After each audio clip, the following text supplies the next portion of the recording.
Hey everybody, welcome to BODS Mayhem Hour. I'm your host, John the Bod, aka the Bod Father, with my lovely co-host, Gina. we're bringing you guys an awesome interview, and as always, we bring you guys awesome interviews. And on the line with us today, it is an honor and privilege to have the band Discrepancies. We got two of the guys from Discrepancies, and we're going to be talking to them about their current album, The Awakening. And they are from St. Louis, Missouri. So, guys, introduce yourself if you don't care again. Yo, what up? My name is Garrett. I play bass in Discrepancies. My name is Steve Fat Beats. I play the drums. So you got the rhythm section here. You got the backbone in Discrepancies. Right. It's all good. Other ones are losers for not being on here. That's what we're saying. We actually just fired them. Yeah, me and Gino step in and be the other band members. Yeah, this is the new lineup right here. Yeah. That sounds good. Yeah. All right, guys, why don't you tell us a little about Discrepancies and how it's become what it is today? So it kind of started with me and Addison, which is the guitar player. We started in high school, and I kind of knew a bunch of mutual friends that all played instruments. We were in a band at the time that broke up, and we just kind of kept jamming. At the time, Antonio, who was our vocalist, we worked together, and he was doing his own rap project. And I was like, how would you feel about trying to do that with like a little bit harder rock, something kind of like what Tech Nine does, but like even more intense? And he was like, sure, we can give it a shot.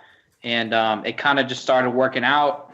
About 3 years ago now, I think we released our first EP, and we felt pretty good about it. We wrote it pretty quickly and we recorded it pretty quickly, so I don't really think any of us expected what actually came. But the first single we released on that was called Get Hype, and it ended up getting like almost 20,000 downloads in like the first like year. And for us at the time, that was like massive, because while for some people in a year that sounds like a long time, like we expected like just us and our friends to kind of like hear it, so we didn't really know that that many people would find an interest in it.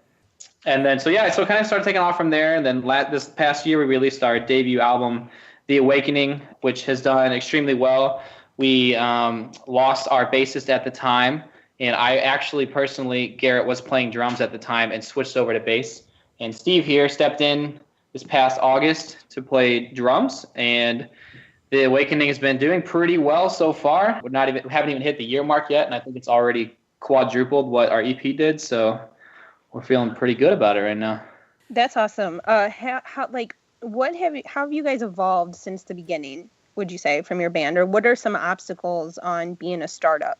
One of the hardest things I would say is to get people to hear, like to actually listen, I guess, like because there's so much noise, like there's so many people. It's so easy to have a band now. Anybody can set up a studio in their basement and kind of do their own thing. I would say the one thing that we've evolved on a lot is that we take a lot of pride in every single person takes a lot of pride in their instrument and what they do with the song. So like Antonio, for example, is an extremely good lyricist. And if you listen to all the words of the album, you'll notice that everything has a very deep meaning. And every time you listen to it, you'll like kind of unveil another layer of the songs, and like you'll be able to find more and more parts of it that you just like you kind of relate with. And he's really talented at that. Addison's always been really good with the guitar, about kind of like making it stay at its place, but knowing when to make it shine and stuff like that. So I would say that's probably one of the biggest things we've evolved on, is everybody just really taking pride and making their place shine the most. So what's impressed you guys the most about making the debut album, The Awakening? What's caught your eye or impressed you about it, if anything?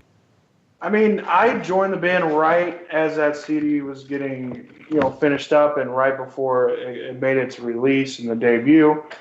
And I mean, immediately from the CD release that night on, it's getting just pretty amazing feedback, reaching a lot of different people. I mean, even like you said, we have a lot of people come up to us and they're like, I really don't like the rap rock mixture, but you guys are doing it in a way it makes sense and it appeals to me.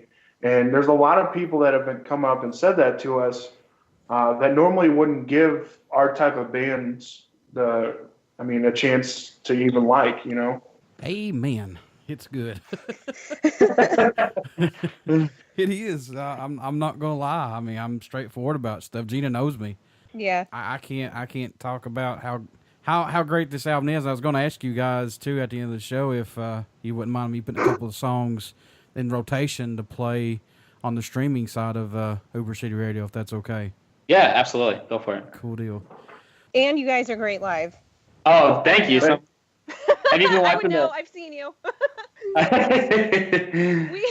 John and I are very honest. If bands suck, we'll just go ahead and be like, no, don't want to see them. But yeah, I always have a good time at your show. So thank you so much. Well, we're not too brutal, you know. We're just like, well, this could be a little bit this way. Have you guys thought about trying this? Yeah. Right. Yeah.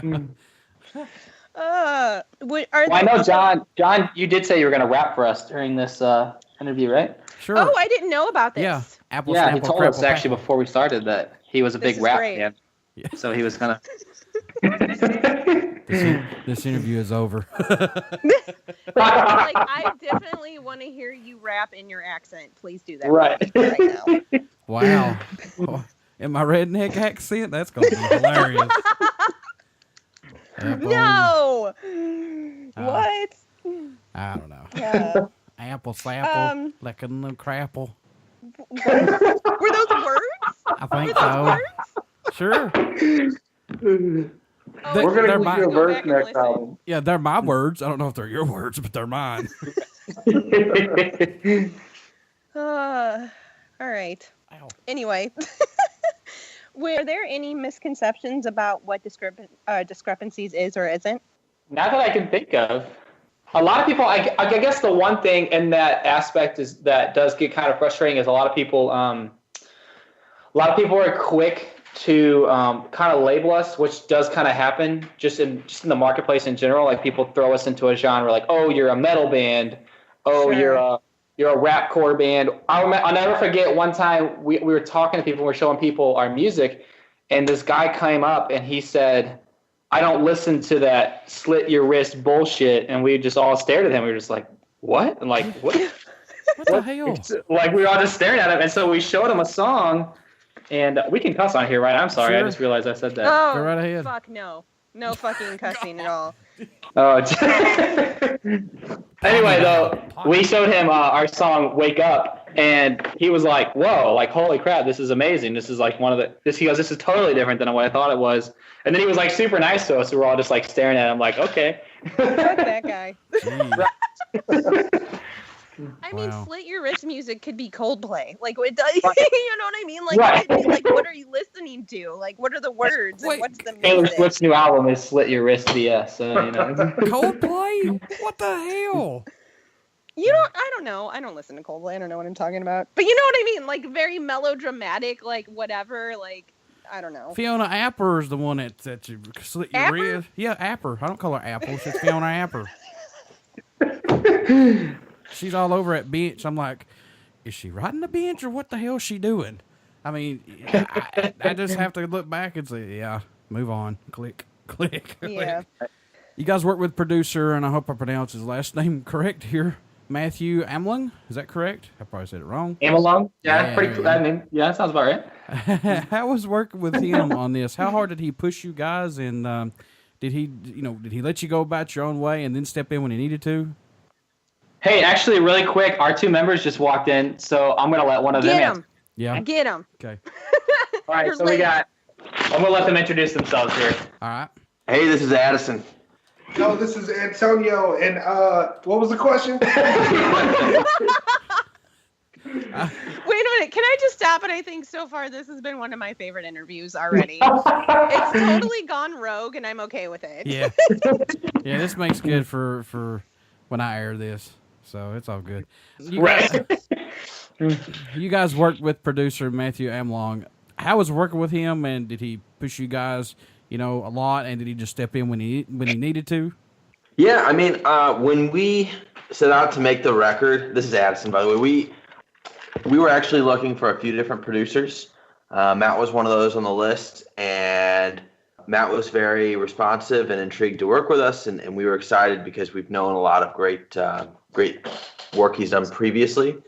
So we met him actually for tacos and had a good dinner and talk, and basically, gave him our plan of what we were looking for. We wanted a producer that was going to be hands-on, fifth Beatle, so to say, which I think was exactly how he put it, and somebody who was going to take what we had and then, add some extra light to it, because going in, we had a lot of songs already done. There were a few that still needed to be finished, but a lot of the basis of them was already there in theory. So we needed somebody that was going to be able to just bring it to the next level. And we, after discussing with him, we knew he'd be the right guy. Addison had me on tacos. Suck on that, Gina. I know. I was too. I was like, tacos. Well, this is obviously going to happen if you go out for tacos. Today's Taco Right, Tuesday. right. That seals the deal. Ooh, and today's Taco Tuesday. How about that? Oh, so sweet. So tell me a little bit more about the creative process. Is it lyrics, then music? Do you guys kind of do jam sessions, or how does that all come together? Well, Well, I mean, pretty much on the music side, I would say Garrett and Addison pretty much throw riffs at each other and tell each other they suck until they come up with something That doesn't suck. right. That doesn't suck. And then they send it my way, and they tell me to keep writing until I write something that doesn't suck. One thing that our That's band a great process.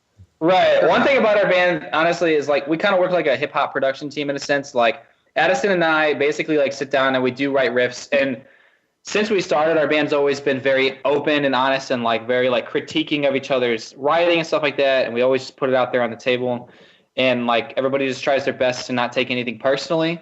And I think that's something that's always been really good. But we do really we kind of sit at the computer, Addison and I, and just kind of grind for like days at a time until we come up with a few things we like.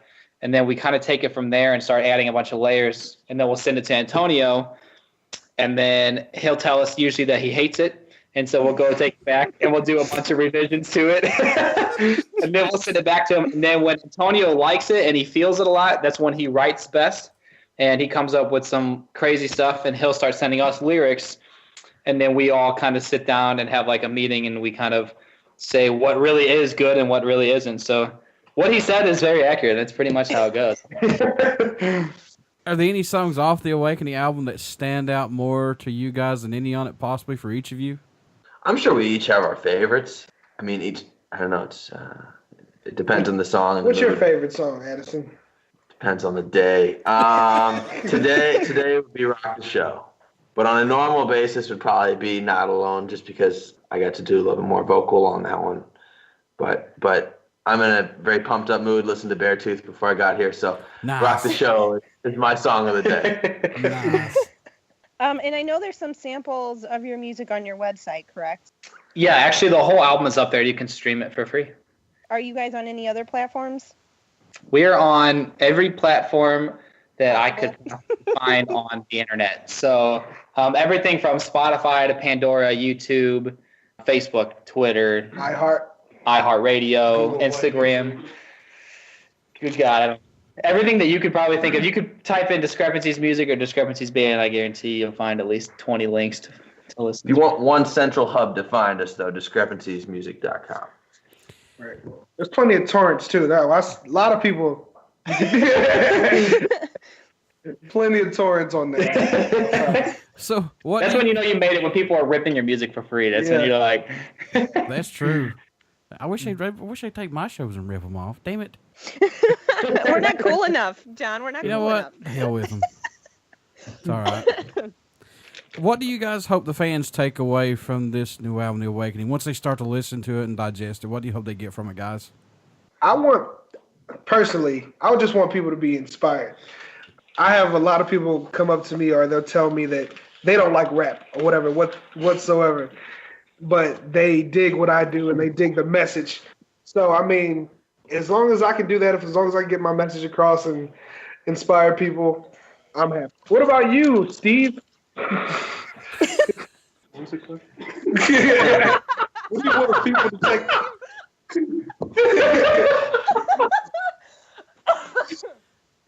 highly professional. He was rubbing money on his nipples. Oh my god.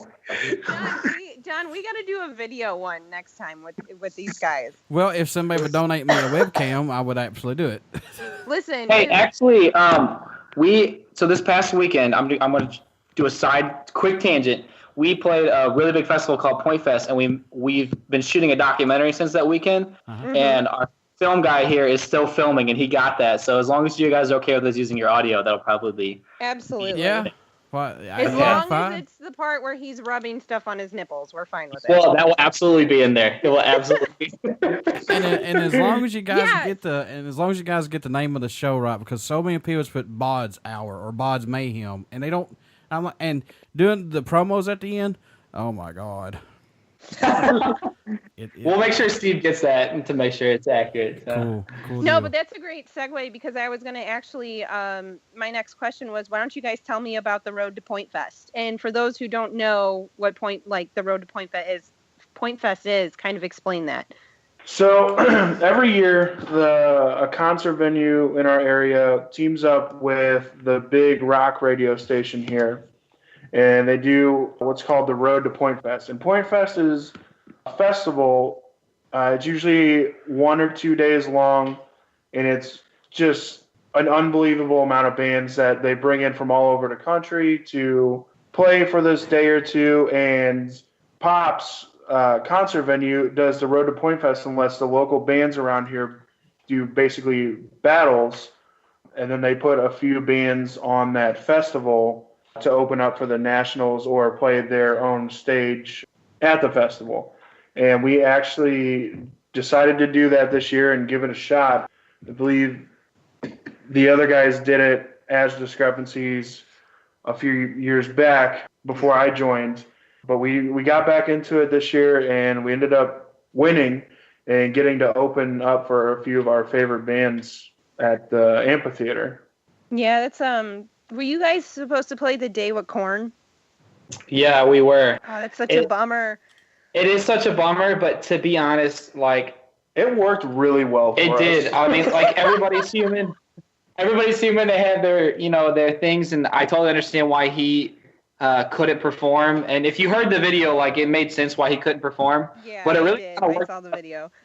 Yeah, it kind of worked out in our favor, honestly, because they ended up giving us a better set time. We played right next. There you go. Yeah, they moved us up and put us right next to Sick Puppies. So we basically got to stand side stage with them, and I would say that was like one of the more surreal moments of the day. Was like they gave us props and we were done. And like I personally have been watching them since I was like a young teenager. I've been watching them live, thinking that they're crazy. So like it's about 2 years. About 2 years ago. So you guys do me a favor. Why don't you guys try to get on Louder and Live this October in Louisville, Kentucky? You gotta shoot your people. Gotta talk to our people to figure out the way we gotta do that. I'll send you some contact information. Okay, yeah, that sounds good. I'll help out. John, are you going to be there in person for that one? You know it. I'm gonna be there. Yeah. Okay. Yeah. If we get on that, are you going to do a verse with us that day? Yeah, you're going to rap with us on that show. I'll tell you what, right? I make you a promise. You guys, if you guys get to play it and you're there, I'll come up on stage. I can't guarantee. But you guys have to give him like a rap name. Okay. Wow. I can't guarantee that I'll rap. I may show my boobies, but other than that, I don't know. That's great. I thought you were going to do Boys in the Hood. Oh, I'll do Boys in the Hood. How about that? Yeah, look at that. Yeah. Mm-hmm. I ain't going to say that other part because I'll have to pay her royalties on that part. So anyway. So let's talk about local support. How much local support does Discrepancies get from venues and the fans and plus radio play out there in St. Louis? We're actually very blessed here. We have a lot of bands that are more like family than just fans. So lucky that we have a very big core group that is always there. And it's exciting when we get to play huge events like this because, I mean, there was easily well over 1,000 people in that crowd we just played, and I would say 90% of them had no idea who the hell we were. But by the end of it, the crowd went from like the 200 that were in front of us to that 1,000, and we're bouncing and mosh pitting and crowd surfing. So we're very, very lucky, and we feel very honored and blessed to have the support we do here in our hometown. St. Louis. It's like a real promo. You had a sincere Good job. moment. Yeah, Right. good deal. Great. So, what's up next for you guys? I know you guys have some shows coming up, right? Yep, we just announced 2 shows actually. Yesterday we announced on June 11th we're playing with one of our favorite touring bands right now. They're called Starset. They're Starset. crazy talented people. And then we also announced a headliner show in July 22nd. It's going to be The Awakening all the way through, front to back, full album playthrough. And then we're also going to do some songs from the EP and some of our favorite tunes we've done over the past few years too. So that one's going to be really special. We have some of our closest friends in the music scene on that, as well as some new artists on that. So it's going to be an interesting show. We're hoping to pack the place out and should be cool. We might have a lighting team coming in. Might be some crazy stuff going on. So. What can fans expect at a show from Discrepancies when they get to see you guys live? Crowd engagement. Yeah, You're gonna expect to be bouncing by the end of the night. They're gonna get a workout for sure. Yeah. Workout? Jesus. Right. I'm already tired, guys. You said the word workout. Jeez, come on. We have a lot of interpretive dance going on. Yeah, that's Our show. biggest one. Great. Yeah. Gotta jump up and down. Listen, if there's interpretive dancing, I'm coming to one of these shows. That right There you there go. got me. There's like a 20-minute yoga intermission. Right. Nope, fuck that. Fuck that. No way. I'm not going to lie. I haven't been going to step class. Hell with that shit. No way. So do you guys, okay, let's talk about the digital era that we're in right now of recording albums. Do you guys like this that we're in right now? I know social media helps out a lot to promote you guys, but do you like the era that we're in right now of the digital era? I think that's a double-sided question. The beauty of it is it's very easy to make a post and put yourself out there. The downside of it is there's a million other people doing the exact same thing every single day. So I think the reality of how we've gotten to where we're at is we pride ourselves very much on being more personable and physically going out there and doing things the old school way, while also making daily posts on the digital media and remaining relevant online to, accommodate the new trend. I would say that one thing we've always done pretty well since the beginning is that, like Addison said, we kind of use social media and the digital era really as like reinforcement for the old school methods. Like we go out there, we'll hand out flyers at every show. Addison and I one time stood in front of a giant concert venue here and got kicked out by security and thrown off campus because we were selling CDs to people on the line and like pushing flyers and stuff like that. And that's just something we've always done. And, people will hear the name more and more. They start to recognize it. And then when they see it online, they're more inclined to respond and look into it. And so it basically just kind of reinforces that concept over and over. So Those people are going to be like, hey, remember those 2 dudes that got arrested the other night? Right. Go check them out. Right. Definitely buying tickets. So I noticed that Dan Marcella is on the album, and who I'm a huge fan of. Is there anyone else you guys would like to eventually work with? Eminem. What? Slim Shady, Tech Nine, Prince. Katy Perry. Antonio knows what's up. Katy Perry's got my vote too, my man. I don't want her to actually sing or nothing, but it'd be cool if she was in the studio. Yeah, I agree. Didn't she High get five her on that start one. with POD? And every video on that album. Did Right, she so what? she'll just be in the background of all your guys' videos, There right? you go. Yeah, perfect. We won't even be in the video. I would say for me, I would say for Steve would love to work with Fred Durst. Oh my God! The day we work with Fred, Did he just like cream himself? Yeah. Oh my God! Like a Boston accent and everything. Oh my God. Something just happened. I'm sorry. Go ahead. Yeah, this interview is officially fucked. No, honestly, this has been one of the best ones we've had so far in a long, long time. So that's awesome. Thank So you. I like it when we don't get the people that are like really boring and really like, I don't know, just Well, they're not something stuck up their ass. Music's supposed to be fun. It's supposed to be something you want to do and have fun doing. exactly. It's boring to be serious all the time. Yeah, I mean, nobody wants to listen to that.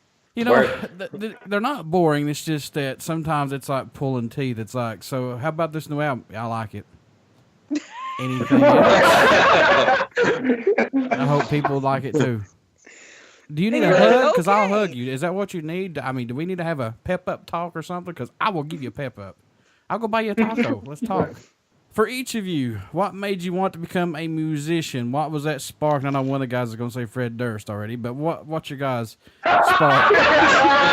You literally just mouthed it as you said that. Oh my god. I'm psychic. Go ahead, Steve. All right. Besides Fred Durst, He had a band. no.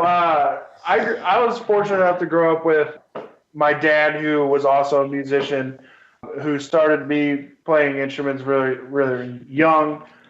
He took me out to shows when I was young, and it was just seeing all those people up there, you know, doing what they love, playing music, and getting a reaction out of it that I guess something clicked and made me want to do it too.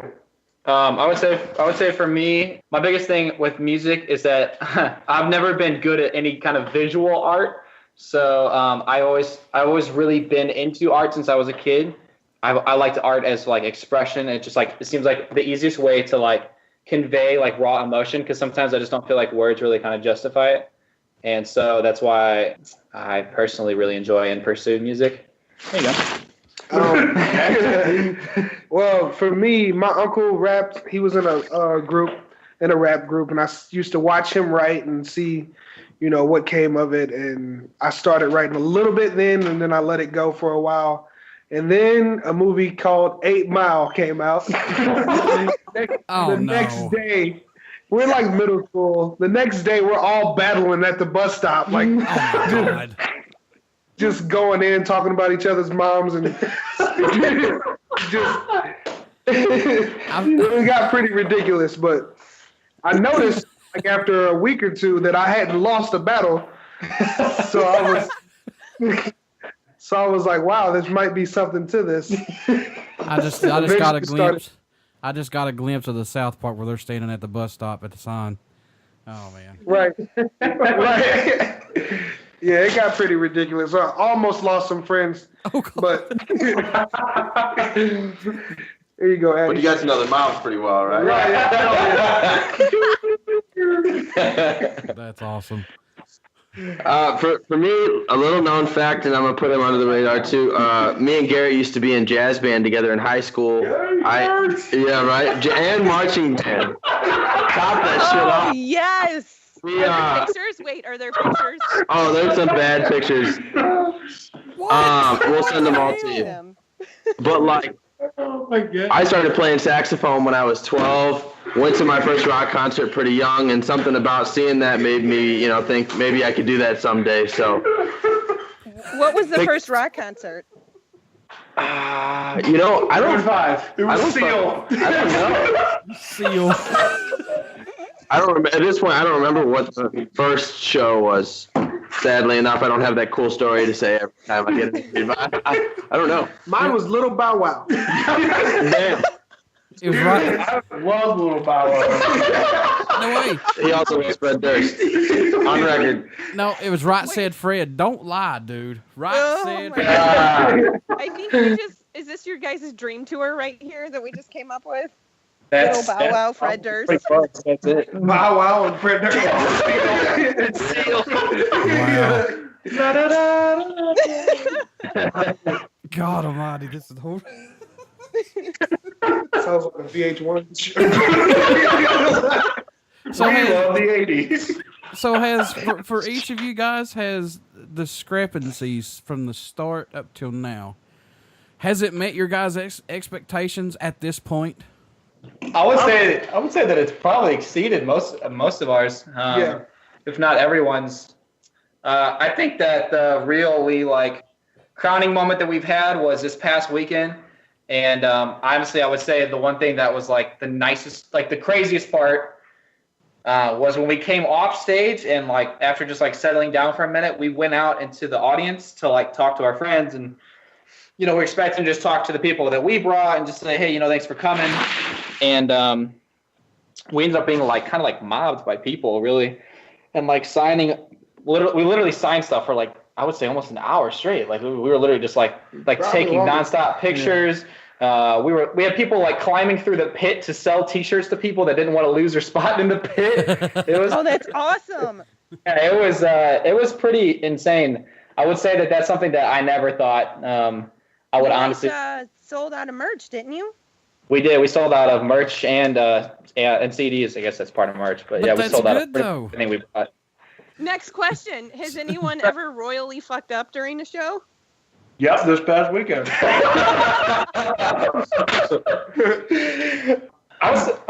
ahead. Go for it. I may or may not have come in just a beat early on one of our songs. Yeah, you did. It's on video. It's on video. Ruined the whole fucking show. I know. We probably would have gotten signed right after we walked off stage. Yeah, but if I didn't miss that note. Right. I would say with this band, the worst I've messed up with Discrepancies is opening for POD. I stood on the microphone cord and unhooked my microphone. Right. And pretty much missed an entire verse because of it. Yeah, that was rough. I think my crowning moment for fuck up. Was that at Pops? I was at Ready Room, I believe. Yeah, Ready Room. Oh, okay. Sorry. I was like, wait, I may have been at that show. Anyway, go ahead. They all laugh at me because I fuck up my own lyrics sometimes. Every now and then it gets really bad if I do it. And one of our songs, Keep Hope Alive, is You Never Win If You Never Try. Well, I may have said die there one time. Never win if you never die. You never win if you never die. And that's all it's like about literally. That's what I had to call it slit your wrist bullshit. Right, no shit. Wait a minute, redo. Got another life. Oh, crap. Here we go. You do got... go ahead. The worst thing that's ever happened to me is I had gaff taped my wireless pack to my strap, and when I went to do a guitar spin, I hit the power button and turned it off. And I had to unhook it and replug in an actual cable, so that took about an entire song. That was off stage. Okay, so you guys realize with my southern voice and my southern sexy drawl that when I get to do this with you guys, Boys in the Hood, it's going to be totally fucked up. You realize this, right? Oh, that's going to be fantastic. Sweet. Right. Never been more excited. Hell yeah.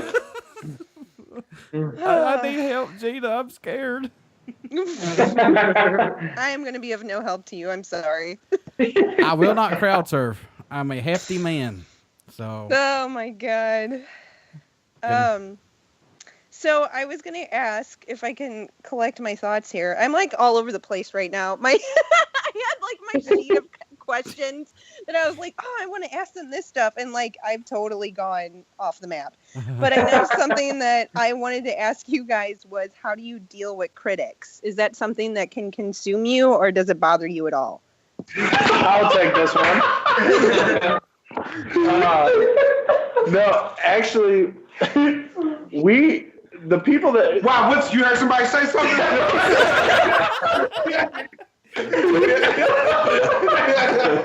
I may know a girl.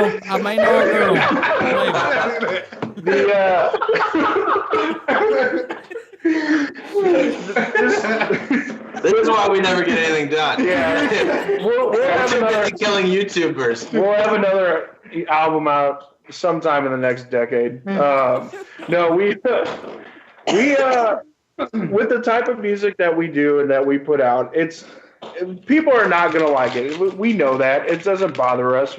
We actually find it pretty hilarious at where this comes from, especially on YouTube. People just have no filter on YouTube, and it's great. We actually had there's a motorcycle stunt group here that they do these like ride of the centuries once a year, and they do like wheelies down the highway and stuff. Anyway, they asked us to use a couple of our songs in this year's video, and these videos get hundreds of thousands, if not millions of views. So the comments are pretty gold on those. We had this one guy. He goes, man, I really liked all the motorcycle stunts and you guys got good shots, but why do you have to use the shittiest bro rap metal bands in your videos? And we named our group chat. We all have like a group chat that we talk into and like to keep up with each other, and we called it bro rap metal garbage for like a month straight.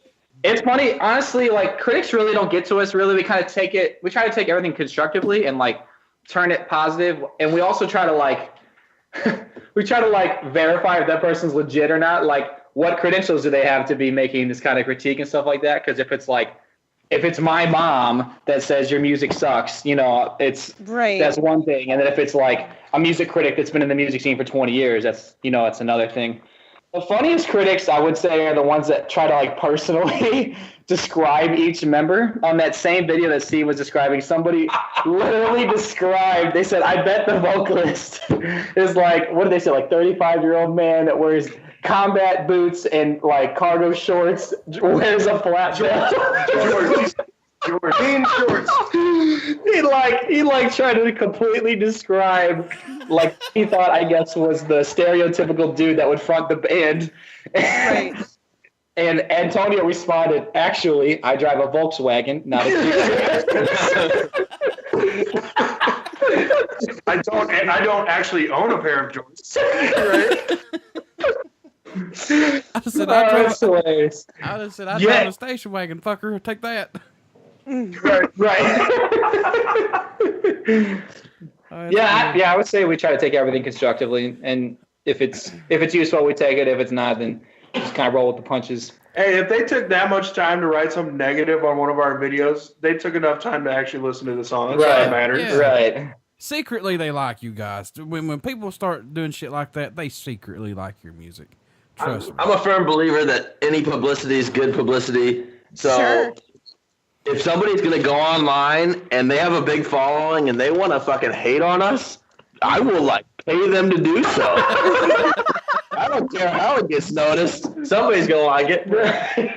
This is my last question for you guys, and I don't know if you guys get this or not, but you may do.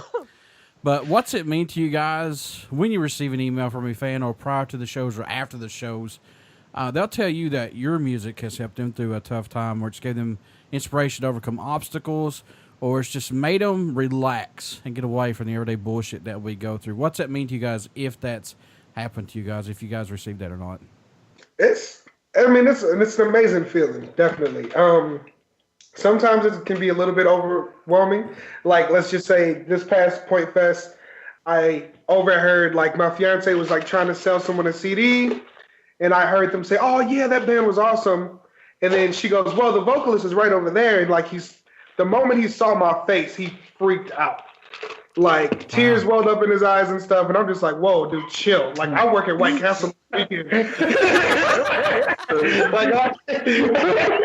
I am nobody special, like whatsoever. Awesome. Like not a big deal, but like yeah. So sometimes it could be like a little much. Like I went out into the crowd and people were like trying to grab a hold of me and stuff, and I'm like, "Come on now!" Like I'm like. It is. It's a very. I would say that one thing that it does do. It's a very like strong. It's a very strong like reality check as well as like a humbling experience. It makes you realize like how much you are connecting with other people rather than just like connecting like with yourself. I feel like when we write music and stuff like that, like you write from your perspective and how you feel about a certain thing and how you want to approach something or how the world should approach something and this and that. And so for other people to like connect to it and like feel the same way and it help them through something is right. I mean, it's remarkable. That's the goal. Like it's like mission accomplished. Right. I know why they wanted to hang with Antonio because they're thinking, man, we can get us some free White Castle shit right here. Right. Yes, sir. I have no pull. Go ahead, Gina. One last question for me. Is there anything in your guys, this can be to any of you, is there anything in your guys' playlist that we wouldn't expect? Like, does Steve got some Britney Spears over there? Ooh, What's he Dolly doing? Parton, maybe? Dolly No Parton? Britney Spears. Joe, the R&B artist, that gets played frequently. Rick Astley is one of my all-time favorites. What? Trying to think. Barry White. Rick Ashley? Oh, I'm a big fan. Seal. Seal and Rick Ashley? I listen to everything. Like, if you look through my Spotify searches, it goes from anywhere from like the Lord of the Rings soundtrack to like dying fetus death metal. Yeah. Can I fix your Spotify? I would say for me, the one thing that I listen to a lot is like gaming and movie soundtracks. Actually, like I know he said Lord of the Rings, it kind of stole my thunder, but like for real, when you're sitting in rush hour, nothing's more relaxing than some cinematic Lord of the Rings, so you don't kill the person next to you. I'm just throwing that out there. So yeah, I would say that's a big thing for me. I don't know, man. I don't know what I listen to that would be shocking. Like I listen to R&B, but I don't feel like that's really shocking. No. Too much. I remember being judged because I had Fireflies on my playlist at one point. You know, it's a dope song, and I'm gonna stick with it. Right? I like Coldplay. I don't give a shit. I like them. Coldplay is good. This interview is over. No, when somebody said Rick Ashley, I was like, no, that killed my soul. I'm dead right now, guys. Never gonna give, never gonna give. Yeah. Never gonna give you up. Never gonna give you up. Oh my, yes. What about you, Addison? You got anything? I listen to a little bit of everything. I'm sure there's probably a ton of terrible artists that I like and love that other people would say are terrible or Ja just, Rule. yeah. Not terrible. Oh, Jeez. I don't know. Edison loves yodeling, but won't tell anybody. Please, no DMX, because all you gotta do is bark. Arr, arr, arr, arr, arr, arr, arr. No. Hey, what is that supposed to mean? Gina likes DMX. She loves him. I don't know. I mean, I don't hate the guy, but it's not something that's in my heavy rotation. We actually thought about covering a DMX song at one point. Dude, I would It may fix. happen. Is there anything you guys would like to cover? Limp Bizkit? I think it's a lot. Mariah Carey, Touch My Body. How ready you were for that? It's just he's just been thinking about it. He's all been day. waiting to get asked that question for so long. He had it lined up. He's ready. This is my time. Touch my body. How about some George I want Jones? to cover a Tech Nine song. I would love to cover a Tech Nine song. Yeah, I don't know. Covering songs is hard because we try to find a way to like. Well, Gina, you've seen us live, but like we try to do a lot of like mashups when we do covers, so that we're not just taking someone else's Sure. song. We just try to like Right. give it our spin. So like the hard part is finding songs that do blend easily with one of our songs or with another song, to where we can like kind of like incorporate 2 or 3 songs in like the 2 or 3 minute span that the length of the song would be. So It's hard to find a balance of a song that everyone's going to love and everyone's going to know, and that will also make you happy as a musician. right, You know, that is the real struggle of the cover. We ended up covering Here Comes the Boom, and I almost got my tooth knocked out. He did. Oh, Did he punch you in the face? Is that what happened? no, he hit him with the his No. microphone. What happened was somebody got pushed, and they got pushed into me, Yeah. and I pushed the microphone into my mouth and chipped my tooth. Wow. And it was right after the part where I was like, "Is that all you got?"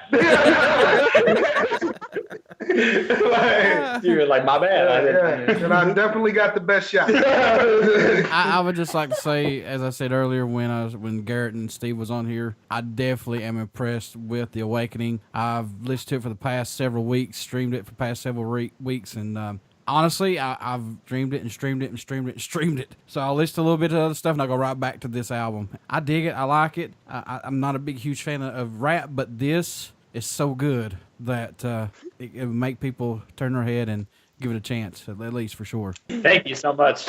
Seriously, it seriously does mean so much. Sometimes when people like give us a lot of like big praise and compliments, stuff like that, like it's hard to respond because I feel like when you say thank you, it just sounds so like cliche. You know what I mean? But like, I feel like it does. Like you're just like, hey, thanks. You know. But like at the same time, like it really does mean a lot to us every time somebody gives us like props and stuff like that. Like because we work really hard for a lot of these things, and we tear each other down pretty much every chance we get. Right. Like just to keep ourselves humble. Yeah. Very true. I would have to say Keep Hope Alive is a great song. The Awakening featuring Dan Marsala is a great song too, because once that song kicks in, the whole album just takes right off. Prevail is awesome, and my favorite one off this one is Not Alone. I like that song. Guys, how can folks buy this album, stay in touch with you guys, tour dates, things like that, and how can they do that? We just did all our final updates. Everything is now on discrepantiesmusic.com. If you go to that website, there's a link there for tickets. It has a calendar that you can interact with for upcoming shows that are closest to you that will appear. You can listen to the whole album there. You can buy the download if you want that. You can buy the physical. Everything is there. It's got the central hub to every social media page. You can keep up with us on Facebook, Twitter, Instagram. Pretty much, everything. Discrepantiesmusic.com. That's pretty much the whole shebang right there, yeah. Garrett's nudes are on there. All my nudes are public on that. No. Gina, want to say anything? You have to hit the accept that you were over 18 years old to actually enter the website, just so you know. Put in your birthday. Right. You want to say anything, Gina? But yeah. Gina. Yeah, I'm sorry.